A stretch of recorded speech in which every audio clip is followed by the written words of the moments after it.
came to Hollywood to be in the movies, but wound up an unsolved mystery. E.T. uncovers the disturbing death of Elizabeth Short, a.k.a. the Black Dahlia. It was a huge and exhaustively manned investigation. No report has viewed the body. It is the stuff Hollywood movies are made of, but this time it's for real. Dr. George Hodel. The suspects and theories behind Hollywood's infamous murder. She was a tormented, lost little girl who never got the chance to grow up.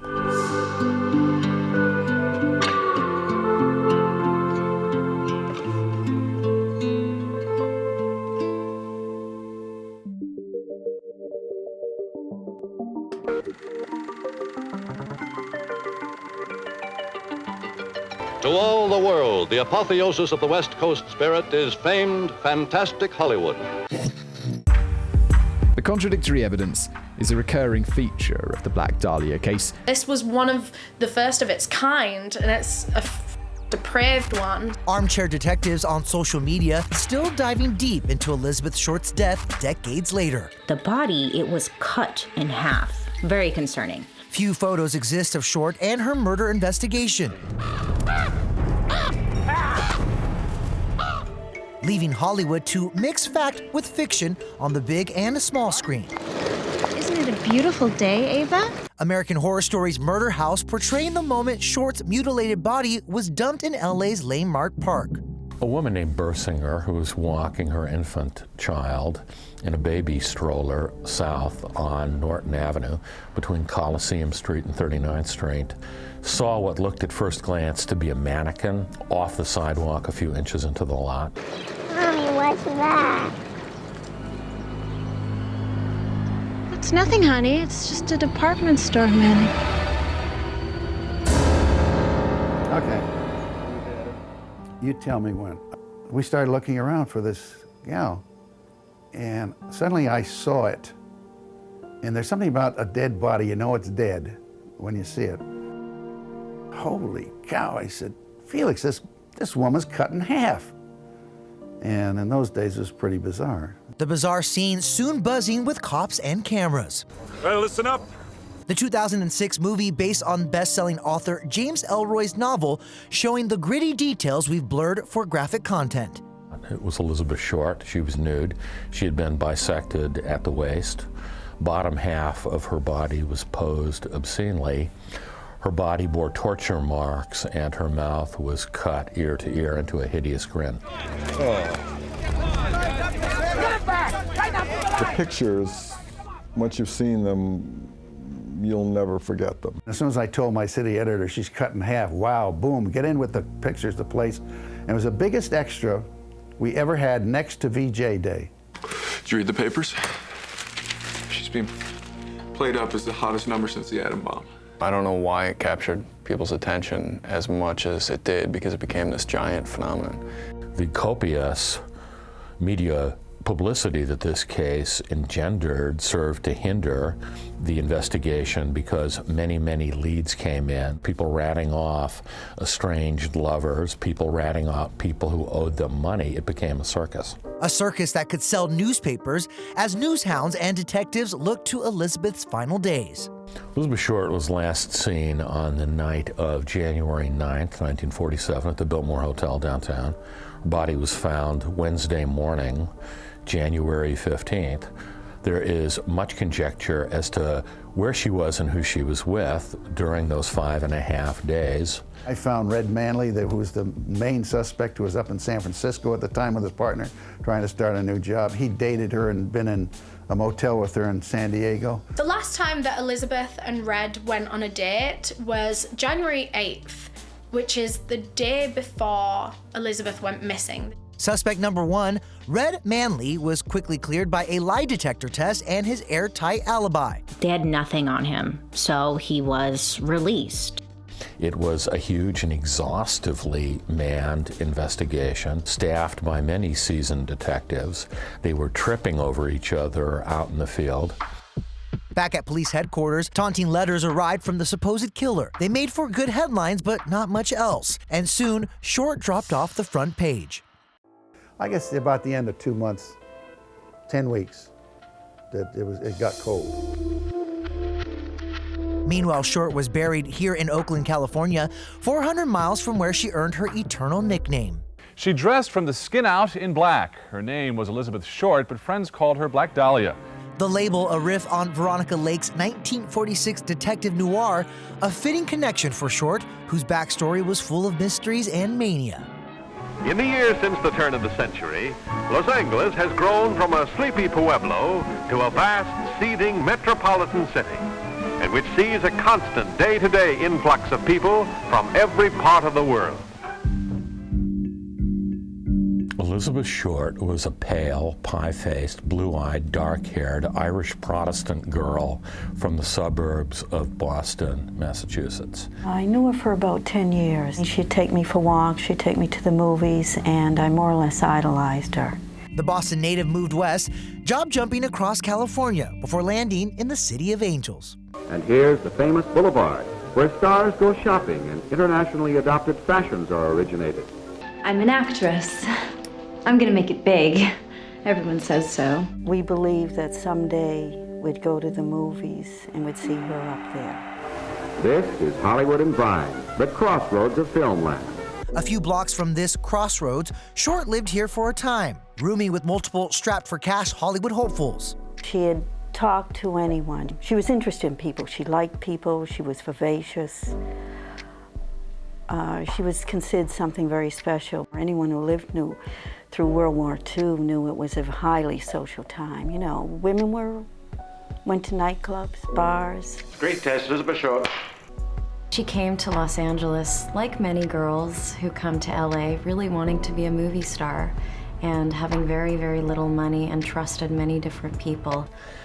She was, by all accounts, imaginative, flighty, given to prevarications. She may have been a habitual liar. A few things we do know. Short was essentially homeless and obsessed with finding love in the face of a dating life hindered by health struggles. My dreams will never come true. She had a medical problem that precluded her from intimacy with a man. She used to write these pitiful love letters to fellas, and she was being rejected all the time because she couldn't satisfy them sexually. She was certainly a romantic. She was a tormented, sweet-natured, love-starved, lost little girl who never got the chance to grow up. I think that she very much wanted to fall in love and have like a very simple life and be a movie star at the same time. So I think that she sort of descends into this underworld with the people that she meets. Months and years went by after Short's death, then decades. By the early 90s, there was more myth than menace surrounding her unsolved murder. Unsolved homicide cases are never closed, and Hollywood's most sensational murder case continues to baffle detectives. The murder is still unsolved, meaning, of course, the case is open. I think there's a possibility that he could be still walking around, because you'd even have to consider that he would be in his 20s, he would be in his early 60s. And so the death of the Black Dahlia remains in the unsolved file at police headquarters in Los Angeles. Ellroy's 1987 novel spawning renewed interest with the ongoing investigation, leading to brand new but ultimately dead-end leads. John St. John is well, frankly, he's a big disappointment to me, because if you're called a detective, it means that you detect and you investigate, and I've never even met the man. It is the stuff Hollywood movies are made of, but this time it's for real. A woman has a vision that her father killed an aspiring actress over 40 years ago in a case that made headlines around the world.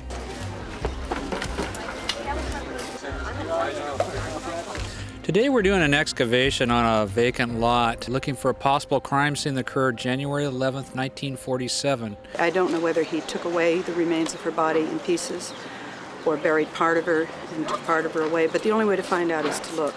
Over the weekend in Southern California, police dug for new clues in the Black Dahlia murder case. We expect to find something. You always want to find something when you're looking. In regards to the Black Dahlia, we're not sure at all. I know that repressed trauma memories and proving them is relatively new. It's certainly substantiated, but it's new.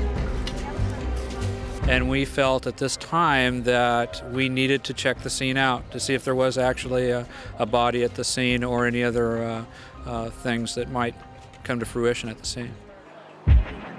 The dig was a bust, but the Black Dahlia renaissance didn't slow down. A man who knew more than he could learn by just reading the massive newspaper coverage of the case died without a confession, but now is considered to be a likely suspect. A man that killed her used the name Arnold Smith. E.T. sat down with a man alleging he spoke with someone who admitted to Short's murder, but confessed by blaming a made-up patsy. Well, he had all kinds of information to do with the murder itself that was not public knowledge at all at the time. Sadly, the public did know plenty of details, creating a flurry of false leads for investigators. One of the less likely suspects mooted for the Black Dahlia murders was actor and filmmaker Orson Welles. Ironically, since the investigation began, there have been hundreds of confessions made to police, many from publicity seekers. Every year or 2 years or so, there's another person that says, my father or grandfather was the Black Dahlia murderer. One such person, the son of one-time prime suspect George Hodel, and the focus of the 2019 miniseries I Am the Night. You remember the Black Dahlia murder? Wonder Woman director Patty Jenkins reuniting with Chris Pine for the period piece. People come here from all walks of life. I always feel like in LA, you can be whatever you want to be. This is all about, in this city of progress that has its own demons. Can you make your own future? Can you define for yourself what it is and who you want to be? Dr. George Hodel. George's son, Steve, claims his father fits the profile, an LA doctor with the know-how to enact Short's surgical mutilation. Yeah, I just want to know where I come from and who I am. It's a good thing to know. I know my father's handwriting. There was no question about it. So at that point, I thought, oh my God, this is the real deal. Back in 2004, 48 Hours put Steve's claims to the test, in turn ruling out would-be evidence, and yet Steve persisted. Even if you started for the wrong reason, you ended with the right result. Exactly. But many are still very skeptical and kind of doubt his story a lot because they think that Steve maybe has a personal vendetta against his father. Steve Hodel later went on to theorize that his dad could also be the Zodiac killer. So I don't know. The Hodel thing, it's real. They're cracks, like I told you. What makes especially Los Angeles such a wonderful setting for this is like, you know, we are kind of explosively forward thinking in LA. We tear stuff down. Something old still standing is Hodel's exotic home, now known as the house where he, in theory, murdered Short. It's an extremely unique house. We were super lucky that wonderful people live here who are shockingly positive, but allowed us to come and shoot here. But yeah, it's just a major figure in the story. I'll take care of it. I think the thing that made the Black Dahlia the crime that it was to LA history is how extreme the placement of the body was and everything about that crime. And it remains as mysteriously complex and horrifying to this day. That's why it lingers the way that it does. There have been many, many crimes, but how and why on earth is this crime executed the way that it is? Another question raised by fresh eyes on the case, why was Short's body discarded here on LA's South Side? That's how they found me. Naked. On display for the whole world to see. As laid out in the LA Times 2024 Black Dahlia breakdown, 21st century fingers point to a surgeon named Walter Bailey, whose daughter attended the wedding of Elizabeth Short's sister. Don't trample over everything, please. Easy. Also, Bailey's ex-wife lived in Leimert Park, 1 block from where Short was discovered. But nothing can prove Bailey knew her, and this new suspect died a year after the murder.